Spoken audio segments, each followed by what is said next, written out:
we have completed almost the classification of the verbs in different slides.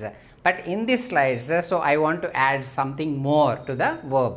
ఈ verbs గురించి ఇంకొకటి ఉంది, ఇది కూడా తెలుసుకుంటే మనకి వెర్బ్ క్లాసిఫికేషన్ అంతా కూడా కంప్లీట్ అయిపోయినట్టు. ఇది చూడండి, classification of verbs V1 form తెలిసిందే, normal form, root form, base form అని చెప్పాను కదా, అది plus V1 combined with S and ES forms, ఇది ఒకటి ఉంది, ఇది కూడా మనం తెలుసుకోవాలి. సో వెర్బ్ V1 ఫామ్ ఉంది కదా, దానికి మనము ఒక ఎస్ కానీ కొన్నిసార్లు ఎస్ కలుపుతాము, ఇంకొన్నిసార్లు ఈఎస్ ఫామ్ కలుపుతాము అనమాట. అట్లాంటి కలపాల్సిన అవసరం ఉంది. సబ్జెక్ట్ వాడతాం సెంటెన్స్లో. సో ఈ ఎస్వివిలో subject followed by verb followed by object కదా. ఈ సబ్జెక్ట్ మనకి సింగులర్ ఉండొచ్చు, ప్లూరల్ ఉండొచ్చు, ఇది కూడా మనం తెలుసుకున్నాం. సో నౌన్లో చెప్పినప్పుడే మీకు చెప్పాను, సింగులర్ నౌన్స్, ప్లూరల్ నౌన్స్ అని మనం తెలుసుకున్నాం. సింగులర్ ప్రొనౌన్స్, ప్లూరల్ ప్రొనౌన్స్ కూడా మనకి తెలుసు ఆల్రెడీ, ఇదంతా అయిపోయింది. మీరు కావాలంటే if you want to refer back to noun and pronoun, ఆ వీడియోస్ చూడాలి. ప్రతి వీడియో కూడా ఇంకో వీడియోకి లింక్ అయిపోయి ఉంటుంది. సో కాబట్టి ఈ వీడియో మీకు క్లియర్గా అర్థం కావాలంటే ముందు వీడియోలు కంపల్సరీగా చూడాల్సిందే. అంతేకాని నాకు ఫస్ట్ నౌన్ అక్కర్లేదు, ప్రొనౌన్ అక్కర్లేదు, ఓన్లీ వెర్బ్ అంటే కుదరదు. సో కాబట్టి ఆ నాలెడ్జ్ కూడా కొంచెం మనకి ఇక్కడ ఉపయోగపడుతుంది అనమాట. ఇక్కడ చూడండి, సో కాబట్టి వాటిని మనం తెలుసుకున్నాం కదా. సో వెర్బ్ V1 ఫామ్కి దానికి ఎస్ అండ్ ఈఎస్ ఫామ్ కంపల్సరీగా కలపాలి. సబ్జెక్టు సింగులర్ అయితే అంటే ఏకవచనం, సబ్జెక్ట్ ఏకవచనంలో ఉంటే మనము V1 తీసుకొని దానికి ఎస్ అండ్ ఈఎస్ కంపల్సరీగా కలపాల్సిందే. అటువంటి ఫార్మ్స్ ఆఫ్ వెర్బ్నే మనం వాడాలి. అట్లా కాకుండా సబ్జెక్ట్ ప్లూరల్ అనుకోండి, అలాంటి ప్లూరల్ సబ్జెక్ట్ లైక్ వి అన్నాను, సరే హీ అండ్ ఐ అన్నాను, అలాంటప్పుడు ప్లూరల్ సబ్జెక్ట్ దే అన్నాను, ఇవన్నీ ప్లూరల్ సబ్జెక్ట్. ఇలాంటి ప్లూరల్ సబ్జెక్ట్స్ తీసుకుంటే మనము నార్మల్ ఫామ్ ఆ రూట్ ఫామ్ ఆఫ్ వర్బ్ను వాడాలి. ఇది ఎప్పుడు సింపుల్ ప్రెజెంట్ టెన్స్లో మాత్రమే. అంటే ప్రజెంట్లో మనం చేస్తున్న పనులు చెప్పేటప్పుడు సబ్జెక్ట్ కన్నా సింగులర్ అయితే, ఏకవచనం అయితే మనము ఈ రూట్ ఫామ్ తీసుకొని దానికి ఎస్ కానీ ఈఎస్ కానీ కలపాల్సి ఉంటుంది. సబ్జెక్ట్ కన్నా ప్లూరల్లో ఉండిందంటే అంటే బహువచనం అయినట్లయితే మనం ఎటువంటి ఇబ్బంది పడక్కర్లేదు. సో మనం V1 or base form or root form of వర్బ్ని మనం డైరెక్ట్గా వాడుకోవచ్చు. కొన్ని ఎగ్జాంపుల్స్ మీకు బోర్డు మీద ఇచ్చాను. ఈ ఎగ్జాంపుల్స్ కన్నా మనం చూసామనుకుంటే ఈ కాన్సెప్ట్ మనకి క్లియర్గా అర్థమవుతుంది. గోస్, కానీ దీంట్లో రెగ్యులర్ వెర్బా ఇర్రెగ్యులర్ వెర్బా అనేది ప్రాబ్లం కాదు. అది ఏ వెర్బ్ అయినప్పటికీ కూడా సబ్జెక్ట్ సింగులర్ అయితే వెర్బ్ తీసుకుని ఎస్ అండ్ ఈఎస్ కలపాలి.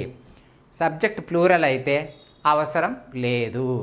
ఇది చాలామంది మిస్టేక్ చేస్తుంటారు మాట్లాడేటప్పుడు. సో మనం ఇది కరెక్ట్ గ్రామర్ రూల్స్ని ఫాలో అయ్యేటువంటిది బెస్ట్ ప్రిన్సిపల్ అన్నమాట. ఇక్కడ చూడండి, సో గోలో మీకు ఈ లేదు, ఓతో ఎండ్ అయిపోయింది ఆ వర్డ్, అందుకని ఈఎస్ పెట్టాం. గోస్ ఏం కలపాలి అప్పుడు, అందుకే ఎస్ ఆర్ ఈఎస్ అనింది. అర్థమైందా?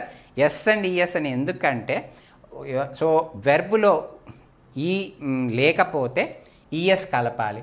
కమ్లో ఈ ఉంది ఆల్రెడీ, చూడండి, కమ్ COME కమ్ కదా, అప్పుడు ఎస్ కలిపితే చాలు. ఈ ఉంది కదా, మళ్ళీ ఈఎస్ ఇంకోసారి కలపడం ఎందుకు, కాబట్టి ఎస్ మాత్రమే కలుపుతాం. వాష్ ఏం లేదు, హెచ్తో ఎండ్ అయిపోయింది కాబట్టి ఈఎస్ కలిపాం. ఫ్లై ఇది కొంచెం మారుతుంది, సో వీటిని జాగ్రత్తగా మన స్పెల్లింగ్ రాయాలి. ఫ్లైలో వై తీసేయాలి, కంప్లీట్గా రిమూవ్ చేసేసేయాలి, తీసి IES కలపాలి. ఐ అంటే వై బదులు ఐ యాడ్ అవుతుంది. ఇది కొంచెం డిఫరెంట్గా ఉంటుంది. ఈఎస్ మళ్ళీ మామూలే, స్పెల్లింగ్ అడిగితే FLIES అని చెప్పాలి. That is the right spelling. Next drives, loves LOVES. Okay, అది.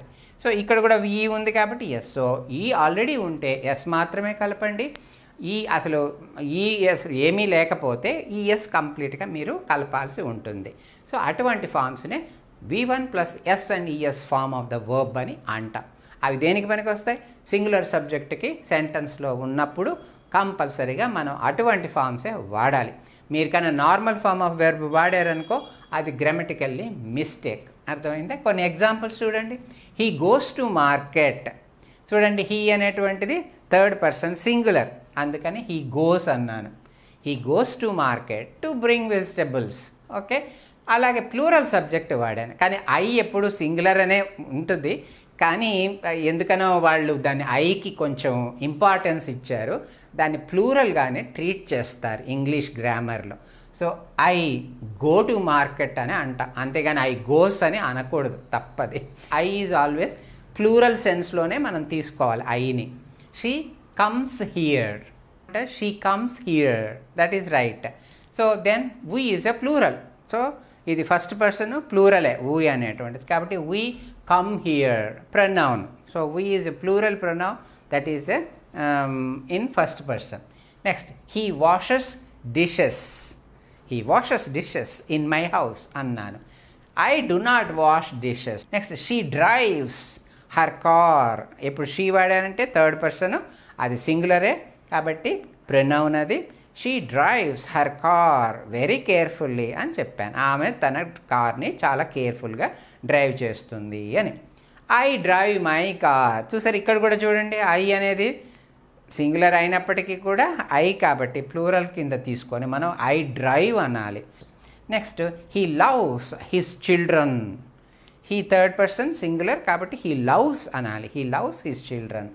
I love painting because I love my painting and I am an artist. So he goes to market, I go to market. She comes here, we come here. He washes dishes, I do not wash dishes. Bird, bird flies.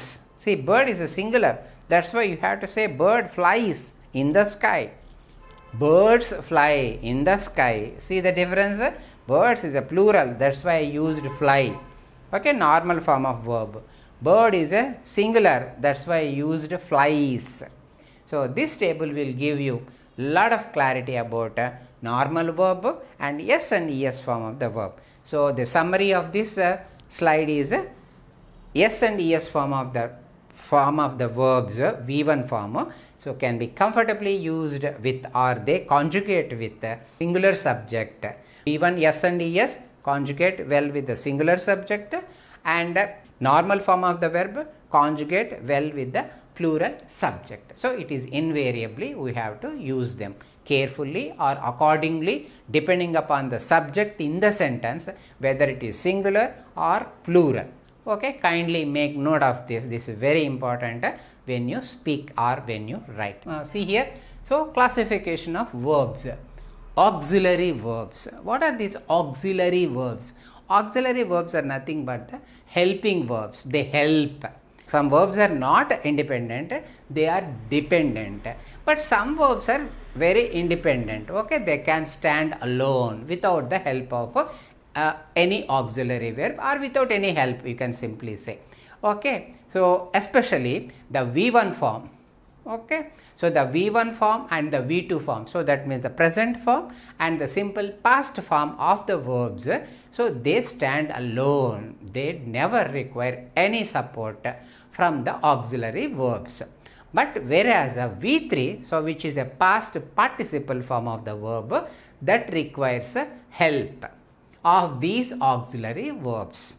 Okay, so that is very important aspect. So whenever you find a V3, so there must be some auxiliary verb. Okay, that is one thing.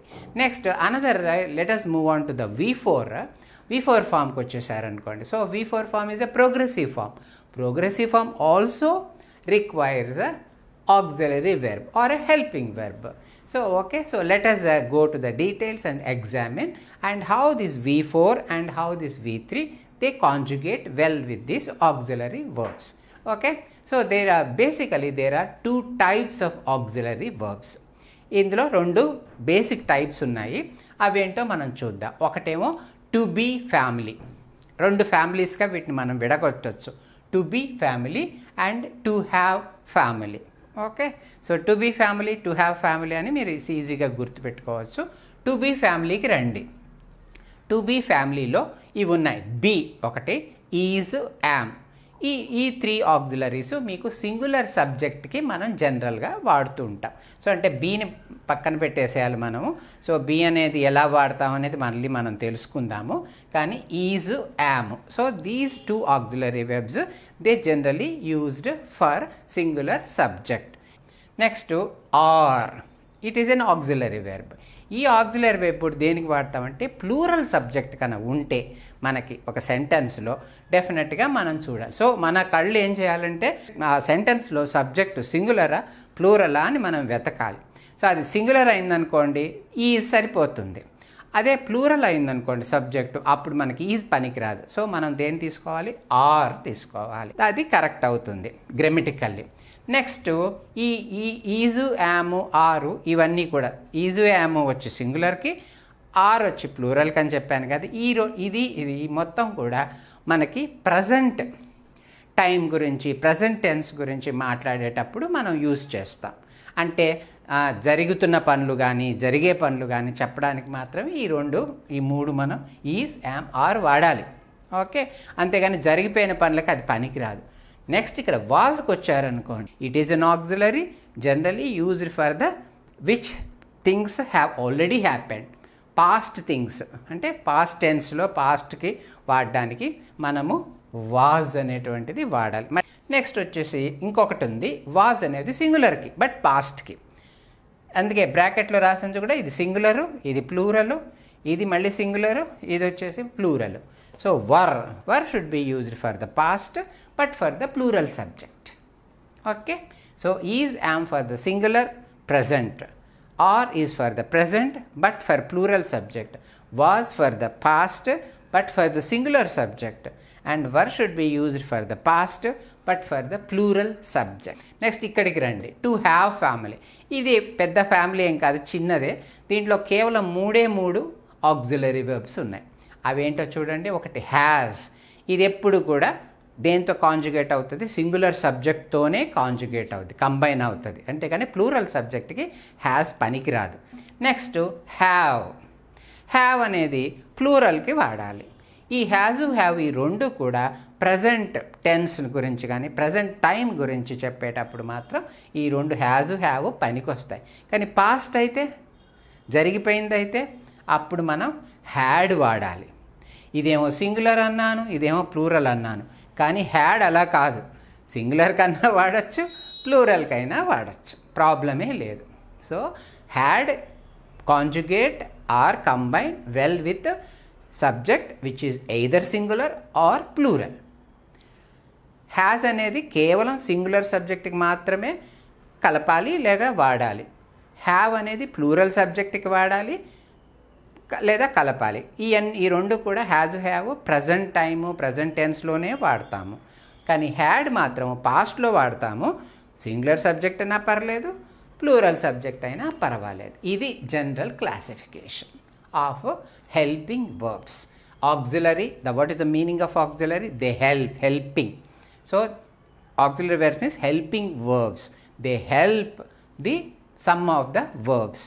ఏం వెర్బ్స్ని help చేస్తాయి? Past పార్టిసిపల్కి help అవుతుంది. Next progressive form, present participle progressive form అన్నాం కదా V4. So దానికి కూడా ఇవి హెల్ప్ చేస్తాయి అన్నమాట. ఏ వెర్బ్స్ వేటికి హెల్ప్ చేస్తాయి అనేది మనం నెక్స్ట్ స్లైడ్లో తెలుసుకుందాం. ఓకేనా? ఈ ఆక్సిలరీ వెర్బ్స్ అని చెప్పాను కదా, 2 ఫ్యామిలీస్ ఉన్నాయని తెలుసుకున్నాము ముందు స్లైడ్లో. ఇక్కడ ఏంటంటే ఈ ఫంక్షన్స్ ఏంటి, ఈ ఆక్సిలరీ వెర్బ్స్ ఏం చేస్తాయి మనకు తెలియాలి కదా, అది. సో దీనికి 2 రకాలైనటువంటి ఫంక్షన్స్ ఉన్నాయి. They act as main verbs in the sentences. అంటే ఒక సెంటెన్స్లో సబ్జెక్టు, వర్బ్, ఆబ్జెక్ట్ ఉంటుందని తెలుసుకున్నాం కదా, SVO. సో దానిలో ఉన్నటువంటి వెర్బ్, మెయిన్ వెర్బ్గా ఇది పనిచేస్తుంది. So auxiliary verb itself is a main verb. దానికి ఇంకా వేరే వెర్బ్ ఉండదన్నమాట. ఈ వీటిల్నే ఈజు, యాము, ఆరు, వాజు, వర్రు, హ్యాజు, హ్యావు, హ్యాడు ఇవన్నిటిని కూడా మనం మెయిన్ వెర్బ్స్గానే వాడచ్చు. అంటే సపోర్టింగ్ పక్కన పెట్టేసేయండి. So they act as main verb of the sentence. వేరే వెర్బ్తో పని లేకుండా వీటిల్నే మనం మెయిన్ వెర్బ్గా వాడేసి సెంటెన్సెస్ని కన్స్ట్రక్ట్ చేయొచ్చు అన్నమాట. సో అదొక ఫంక్షన్. రెండో ఫంక్షన్కి వచ్చారంటే they help main verbs to support them as auxiliary verbs. అవి మెయిన్ వెర్బ్స్కి సపోర్ట్ చేస్తూ హెల్పింగ్గా ఉంటాయన్నమాట. అప్పుడు వాటికి యాక్చువల్ ఫంక్షన్ వచ్చి హెల్పింగ్ వర్బ్ అని అనడం కరెక్ట్ అవుతుంది. So the auxiliary verbs they act as main verbs number 1 and as well as helping verbs number 2. ఈ రెండు ఫంక్షన్స్ మెయిన్గా ఉంటాయి. సో కాబట్టి అవి ఓన్లీ హెల్ప్ చేస్తాయని అనుకోకండి. వాటిని కూడా పెట్టేసి మనం సెంటెన్సెస్ని చక్కగా కన్స్ట్రక్ట్ చేసేయచ్చు. ఈజు, యాము, ఆరు, వాజు, వర్రు ఈ అన్నిటిని పెట్టి చేయొచ్చు. హ్యాజు, హ్యావ్, హ్యాడ్ పెట్టి కూడా సెంటెన్సెస్ చేసేయచ్చు. లేకపోతే వాటిని వాడుకొని మెయిన్ వెర్బ్తో క్లబ్ చేసుకొని ఈ రెండింటిని హెల్పింగ్ వెర్బ్ ప్లస్ మెయిన్ వెర్బ్తో పాటు మనం సెంటెన్సెస్ కూడా కన్స్ట్రక్ట్ చేయొచ్చు. అది సో కొన్ని ఎగ్జాంపుల్స్ మీకు బోర్డు మీద ఇచ్చాను. అవి చూసారంటే మీకు చాలా క్లియర్గా అర్థమవుతుంది ఈ కాన్సెప్ట్. ఇక్కడ చూడండి, Ram is a clever boy. ఇక్కడ వెర్బ్ ఏది? Is. Is is the verb. So is is a auxiliary verb but used as a main verb of the sentence. ఓకేనా? I have a smart phone. ఇందులో main verb ఏది? Have. పొజిషన్కి వాడాను. నా దగ్గర ఒక స్మార్ట్ ఫోన్ ఉంది అని చెప్పడం అనమాట. I have a smart phone. So have is a auxiliary verb used as a main verb. ఇక్కడికి రండి, వీ ఆర్ హియర్. చూసారా ఎంత చాలా simple sentence. We are here, మేము ఇక్కడ ఉన్నాం. We are here. అది. సో ఆర్ అనేది auxiliary verb. We plural subject కాబట్టి ఆర్ పెట్టాను. నెక్స్ట్ రామ్ సింగులర్ కాబట్టి ఈజ్ పెట్టాము. చూసారా, దీన్నే మనం సబ్జెక్ట్ అండ్ వెర్బ్ అగ్రిమెంట్ అంటాం. అంటే మెయిన్ వెర్బ్తోనే అగ్రి అవ్వడం కాదు, సబ్జెక్టు ఆక్సిలరీ వెర్బ్తో కూడా అగ్రి అవ్వాలి. అందుకనే ఇంతకుముందు స్లైడ్లో ఈజ్ అనేది సింగులర్ సబ్జెక్ట్కి, ఆర్ అనేది ప్లూరల్ సబ్జెక్ట్కి అని చెప్పానా లేదా? అదే ఇక్కడ మీరు అన్వయించుకోవాలి. So Ram singular, is correct. I is a singular though but it treated as plural. Have. We is plural pronoun first person. Are is also used auxiliary verb which is used for the plural subject. So perfect matching, perfect agreement of the auxiliary verbs with the subject అని చెప్పచ్చు ఇక్కడ మనం. ఇక్కడికి రండి. So they help main verbs as auxiliary verbs, as helping verbs in the sentences. ఇక్కడ చూడండి, I am going for a meeting. I తీసుకున్నాను. ఐకి ఎప్పుడు యామే పెట్టాలి. సో యామ్ వాడతాం మనము. So am, I am going for a meeting. So am is auxiliary verb, going is a progressive form, present participle form of the verb. ఇది main verb, ఇది supporting verb or helping verb. Next, she is dancing on the stage. She is a subject of the sentence, pronoun third person. Is auxiliary verb, dancing V4 progressive form. చూసారా, progressive ఫామ్స్కి is, am, are, was, were వాడాలి మనం అన్నమాట. ఇక్కడికి రండి, we have gone to London. ఇప్పుడు మేము లండన్లో ఉన్నాం, మేము లండన్ వెళ్ళాము అని చెప్పడం. అది సింపుల్గా మేము లండన్ చేరామండి అని చెప్పడం. We have gone to London. So we is the plural subject, it took have auxiliary helping verb. Gone is V3 past participle, go went gone. అది ఇంతకుముందు టేబుల్లో చూసాము ఆల్రెడీ మనం.